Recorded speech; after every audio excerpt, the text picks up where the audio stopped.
بسم اللہ الرحمن الرحیم۔ السلام علیکم۔ آپ کیسر خان یوٹیوب چینل دیکھ رہے ہیں۔ انٹرنیشنل نیوز سے بات کریں گے۔ سب سے پہلے بات شروع کرتے ہیں تائیوان کی۔ تائیوان اور چائنا کا تنازع آپ کے سامنے ہے۔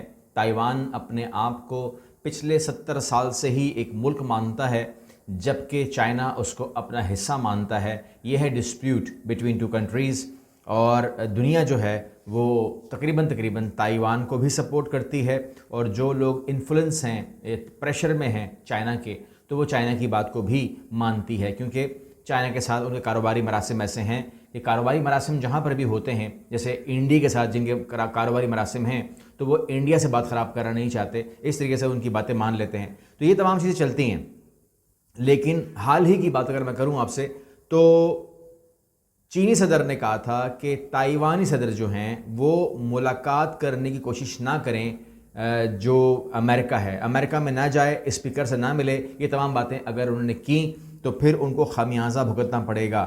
لیکن آج جب میں آپ سے بات کر رہا ہوں، ان کی جو ملاقات ہے وہ ہو چکی ہے، اور اس کے اوپر چین نے اپنا رد عمل دے دیا ہے، اور جنگی جہاز جو ہیں وہاں پہ تعینات کر دیے گئے ہیں۔ صورتحال کیا ہے تو آپ کو میں دکھا دیتا ہوں۔ دنیا بھر کا میڈیا کور کر رہا ہے، China aircraft carrier in drill near Taiwan amid rising tension. یہ آپ دیکھ رہے ہیں ایک تصویر جس میں تائیوان کا ایک فوجی جو ہے وہ چائنا کے جہازوں کو اتنے قریب سے دیکھ رہا ہے کہ جتنا وہ اس کو پہنچ سکتے ہیں، یہاں تک قریب آ چکے ہیں وہ تائیوان کے۔ یہ ٹینشن کیوں ہوئی ہے؟ یہ ٹینشن اس لیے ہوئی ہے کیونکہ چائنا نے کہا تھا کہ آپ یہ حرکت نہ کریں۔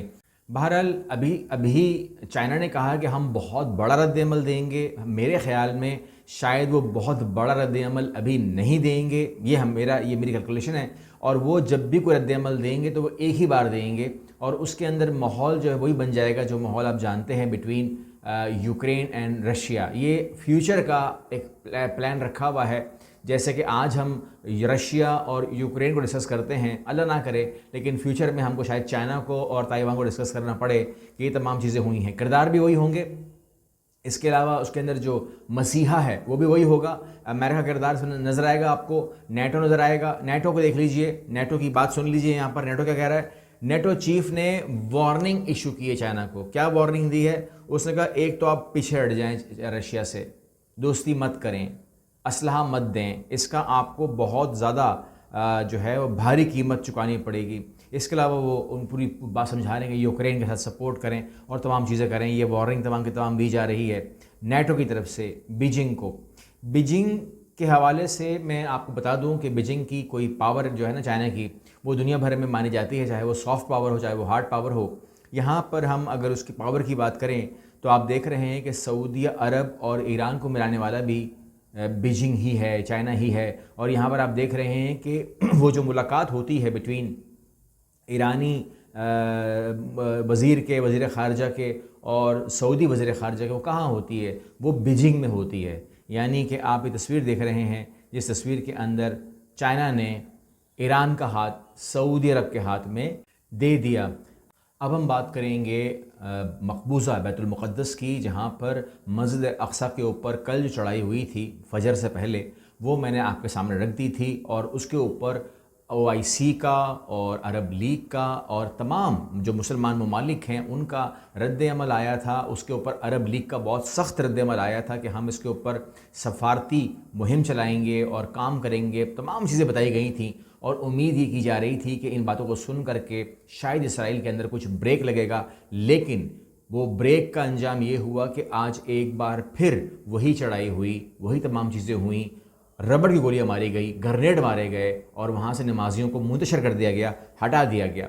اب اس کے بعد آپ کہتے ہیں کہ یہ ہو کیا رہا ہے؟ ہو یہ رہا ہے کہ یہ کوئی راز کی بات تو نہیں ہے۔ اگر آپ عرب کے رائٹرز کو پڑھیں جو لکھ رہے ہیں، عرب ٹی وی کے لیے لکھ رہے ہیں، جو وہاں پہ لکھ رہے ہیں، وہ صاف بتا تو رہے ہیں۔ وہ کہتے ہیں کہ جی جب انہوں نے صاف کہہ دیا تھا ان کے وزیر نے کہ ہم لوگ یہ کام کرنے جا رہے ہیں کہ یہاں پر اب کوئی مسلمان نہیں آئے گا، اور یہاں پر ہم لوگ تھرڈ ٹیمپل قائم کرنے جا رہے ہیں، تو پھر آپ لوگوں کو حیرت کس بات کی ہو رہی ہے؟ مطلب آپ کیوں حیران ہو رہے ہیں، پریشان ہو رہے ہیں کہ جی یہ کیا ہو گیا، کیسے ہو گیا؟ کہتے ہیں کہ ہم نے کوئی اس کے جب ہمیں یہ دھمکی دے دی گئی تھی، جب یہ تمام کام ہو گیا تھا، تو اصولاً تو ہم کو اس کی کوئی احتیاطی تدابیر اپنانی چاہیے تھی کہ وہاں پر مسلمان ممالک جو ہیں کوئی سسٹم بنا کے دیں۔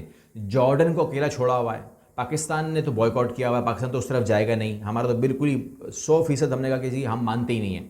تو جب ہم نہیں مانتے تو ہم مقبوضہ بیت المقدس یا مسجد اقصیٰ کی حفاظت نہیں کر سکتے، کیونکہ ہمارا وہاں جانا ہی اللیگل کاؤنٹ ہوگا، کیونکہ ہمارے پاسپورٹ پہ لکھا ہوا ہے. تو ہم تو وہاں سے ہو گئے فارغ. ہمارا یہ سسٹم یہ ہے کہ اب معاملہ یہ ہے کہ جارڈن وہاں کھڑا ہے اکیلا. تو مسلمان ممالک جو ہیں، جو وہاں پر جن کا ایگزسٹنس ہو گئی ہے، کم از کم ان کو تو جانا چاہیے نا، تاکہ وہ کوئی سسٹم بنائیں جیسے پیس کیپر جو ہوتے ہیں، فوج ہوتی ہے، اس قسم میں کوئی سسٹم بنا دیں. اب تو بہت سارے ممالک کی دوستی ہو چکی ہے، تو وہاں سے کوئی سسٹم کھڑا کر دیں کہ وہاں پر کوئی ایسی چیز کھڑی کر دیں، یا پیس کیپر ہی کھڑے کر دیں UN کے، کہ وہاں پر مسلمانوں کی جان خلاصی ہو. کیونکہ مسلمان بتا رہے ہیں کہ جو نماز پڑھنے گئے تھے کہ ان کو باندھ کے ایک کمرے میں پھینک دیا گیا تھا، اور پورا دن وہ لوگ ایسے ہی پڑے رہے روزے کی حالت میں. انہیں واش روم جانے نہیں دیا گیا، باندھ کے پھینکا گیا، جب تک ان میں سے 50 لوگوں کو جن کو ریلیز کیا گیا، وہ بتا رہے تھے، وہ کہتے ہیں کہ ہمارے ساتھ جانور والا سلوک کیا گیا ہے، لیکن اس کے اوپر کیا وہ کوئی اس میں کوئی ان کا وہ ہے نہیں، کوئی خیال نہیں کیا جائے گا. وہ مزید اس کے اوپر اگریشن دکھا رہے ہیں تاکہ مسلمان وہاں پر آنا چھوڑ دیں. شمالی کوریا جو ہے، آپ جانتے ہیں کہ وہ بالکل دنیا سے الگ تھلگ ایک ملک ہے. اس کے اپنے فیصلے، اپنی سوچ ہے. اس کی سوچ کو آپ پڑھ نہیں سکتے، بیکاز ان کو پڑھنا الاؤ نہیں ہے، اور نہ ہی ان لوگوں کو ہماری دنیا الاؤ ہے. لیکن آپ جانتے ہیں کہ انہوں نے جو ترقی اگر کسی چیز میں کی ہے تو اس کو ہم کہتے ہیں اسلحہ. انہوں نے اسلحے میں ترقی کی ہے. ان کے پاس آج ایک ربڑ کی گولی سے لے کر کے ایٹم بم تک موجود ہے. اور یہ خبر آپ دیکھ رہے ہیں اسکرین کے اوپر کہ خطے میں جنگی مشقیں، شمالی کوریا نے جوہری جنگی دھمکی دے دی. وہ کہتے ہیں میرے پاس کوئی زیادہ وسائل نہیں ہیں کہ میں جاپان کو، جنوبی کوریا کو، امریکہ کو فیس کروں اور لڑوں ان سے. تو یہ میرے پاس نہیں ہے. میں اگر شروع کروں گا تو میری شاید جنگ شروع ہی ایٹم بم سے ہو. تو اس کے پاس جو کچھ ہے وہ کہتے ہیں میں سب چلا دوں گا. اور یہ بہت خطرناک چیز ہے جو دنیا بھر میں ہو رہی ہے. جس طرف آوازیں آ رہی ہیں یہ ان یوزول ہے. بھارت کے اندر مسلمانوں کو ذلیل کرنے کے یا انہیں نیچے دکھانے کے لیے بہت سارے طریقے جو ہے وہ اپنائے جا رہے ہیں، جہاں پر جو ٹاپ کلاس، جو ہم کہتے ہیں نا ٹاپ کلاس، جو ٹاپ کلاس مسلمان بھی ہیں، تو ان کو بھی ذلیل کرنے کا کوئی موقع جو ہے وہ مختلف طریقوں سے اپنایا جاتا ہے. آپ جانتے ہیں کہ بھارت کے اندر ان کی ایک فلم سٹار ہیں سلمان خان. اور سلمان خان کو جب میں نے اسٹڈی کیا تو یہ اپنے جو چارج کرتے ہیں اس کے حوالے سے یہ ایکٹرز کے اندر ہائیسٹ چارج کرتے ہیں، یعنی کہ سب سے بڑے جو اماؤنٹ ہے وہ ان سے چارج کرتے ہیں. تقریباً 100 کروڑ یہ فلم کا لیتے ہیں کیش میں، اور 100 کروڑ کے بعد 70% شیئر بھی لیتے ہیں یہ پروفٹ کے اندر. تو وہ اماؤنٹ کہاں جاتی ہے؟ اور انڈورسمنٹ پر ڈے فیس جو ہے ان کی 3.5 کروڑ اگر یہ انڈورس کرتے ہیں. اور اس کے بعد شاہ رخ خان کا نمبر آتا ہے، اس کے بعد عامر خان کا نمبر آتا ہے. یعنی کہ یہ ترتیب ہے. نمبر 1 سلمان خان ہے. اچھا، اب معاملہ یہ کہ پھر میں نے ان کو دیکھا، یہ ایک پروگرام کرتے ہیں اپنا بگ باس کا بھی، اور اس کے لیے سیزن 16 کو میں دیکھ رہا تھا. تو اکنامک ٹائمز کہہ رہا ہے کہ انہوں نے اس کو چارج کیا ہے 1000 کروڑ سے زیادہ کی اماؤنٹ چارج کی ہے انہوں نے بگ باس 16 کے سیزن کے لیے. تو یعنی کہ جو میں بات کر رہا ہوں سلمان خان کے حوالے سے، یہ کوئی ایسی شخصیت نہیں ہے کہ آپ ان کو کتنا ہی ڈاؤن کر سکتے ہیں. لیکن کل جو حرکت ہوئی ہے، آپ کی نظر کر رہا ہوں مکیش امبانی کی فیملی، جس کی پوری بھارت کے اوپر قبضہ ہے. یعنی کہ اگر بھارت کہتا ہے نا کہ میرے پاس 100 روپے ہیں، تو اس 100 روپے کے اندر 80 روپے جو ہے مکیش امبانی فیملی کے ہوتے ہیں.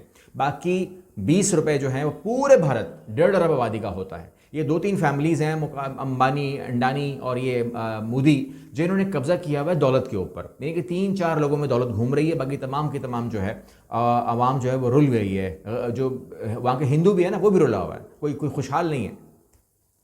انہوں نے ذلیل اس طرح کیا کہ مکیش امبانی کی بیٹی کی منگنی ہوتی ہے اور سلمان خان کو بحیثیت بیک گراؤنڈ ڈانسر دکھایا گیا. وہاں پر جو سٹیج دکھایا گیا، بیک گراؤنڈ کے اندر نچوایا گیا سلمان خان کو، اور ان کو اوقات یاد دلائی گئی کہ آپ اگر سٹار ہوں گے، ٹاپ چارج کرنے والے ہوں گے، سپر اسٹار ہوں گے، دنیا بھر میں آپ کی کوئی پرسنالٹی ہوگی، لیکن اگر آپ مکیش امبانی فیملی کی بات کریں گے، مکیش امبانی کی بیٹی کی اگر منگنی ہوگی، تو آپ کی جو اوقات ہے وہ بیک گراؤنڈ ڈانسر کی ہے. You are just background dancer. یہ اس جگہ پر ہیں جہاں پر ابھی ان کی مطلب جو ان کی وہ ایک ہے نا سکسیس ہال اینڈ فیم میں چلے جائیں گے، جیت چکے ہیں، یہ اپنی زندگی گزار چکے ہیں. لیکن بہرحال صورتحال یہ ہے کہ چونکہ یہ سلمان خان ہے اور شاہ رخ خان کا بوائیکاٹ بھی آپ نے سن لیا پٹھان فلم کا. اس کے علاوہ جو بھی آپ دیکھ رہے ہیں عامر خان کے ساتھ جو یہ سلوک ہو رہا ہوتا ہے, یہ تمام چیزیں جو ہیں وہ شو کر رہے ہوتے ہیں اور ان کو بار بار کہہ رہے ہوتے ہیں سلمان خان کو, عامر خان کو اور شاہ رخ خان کو